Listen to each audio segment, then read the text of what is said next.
Aldo Leopold, a Sand County Almanac, April-Bur-Oak.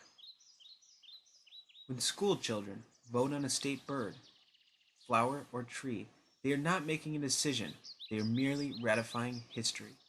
The history made our bur oak the characteristic tree of southern Wisconsin when the prairie grasses first gained possession of the region. Bur oak is the only tree that can stand up to a prairie fire and live. Have you ever wondered why a thick crust of corky bark covers the whole tree, even to the smallest twig? This cork is armor. Bur oaks were the shock troops sent by invading forests to storm the prairie. Fire is what they had to fight.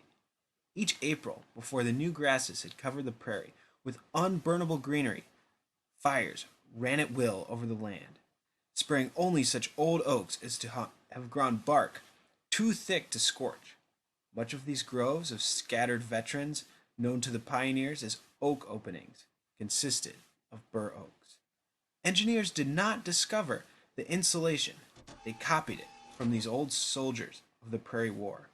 Botanists can read the story of the war for 20,000 years. The record consists partially of pollen grains embedded in the peats, partially of relic plants interned in the rear of battle, and there forgotten. The record shows that the forest at times retreated almost to Lake Superior. At times, it advanced far to the south. At one period, it advanced so far southward that the spruce and other rearguard species grew to and beyond the southern border of Wisconsin. Spruce pollen appears at a certain level in all peat bogs of the region, but the average battle line between prairie and forest was about where it is now. The net outcome of the battle was a draw. One reason for this was that there were allies that threw their support first to one side, then to the other. Thus, rabbits and mice moved down the prairie herbs in the summer, and in winter griddled the oak seedlings that survived the fires. Squirrels planted acorns in the fall and ate them in the rest of the year. June beetles undermined the prairie sod in the grub stage, but defoliated the oaks in their adult stage.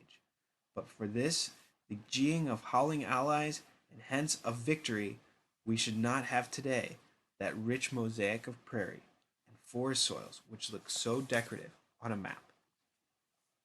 John Carver left us a vivid world picture of the prairie border in pre-settlement days. On October 10th, 1763, he visited Blue Mountains, a group of high hills, now wooded, near the southwestern corner of Dane County.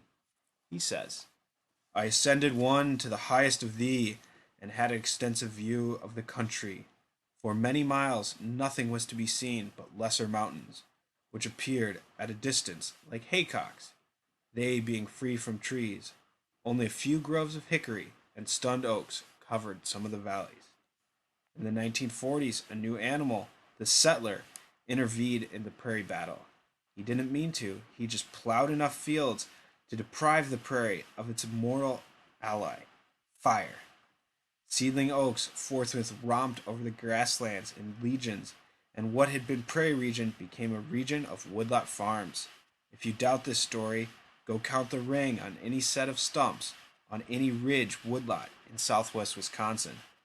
All of the trees except the oldest veterans date back to the 1850s and 1860s, and this was when fires ceased on the prairie. John Muir grew up in Marquette County during this period, when the woods overrode the old prairies and engulfed the oak openings and thickenings of saplings. In this, his boyhood and youth recalls. Uniformly rich soil of the Illinois and Wisconsin prairies produced so close and tall a growth of grasses for fires that no tree could live on it. Had there been no fires, these fine prairies, so marked a feature of the county, would have been covered by the heaviest forest. As soon as the oak openings were settled, the farmers had prevented running grass fires. The grubs, roots grew up into trees and formed all thickets so dense it was difficult to walk through them, and every tree of the sunny oak openings vanished. Thus, he who owns a veteran bur oak owns more than a tree. He owns an historical library, a reserved seat in the theater of evolution. To the discerning eye, his farm is labeled with the badge and symbol of the Prairie War.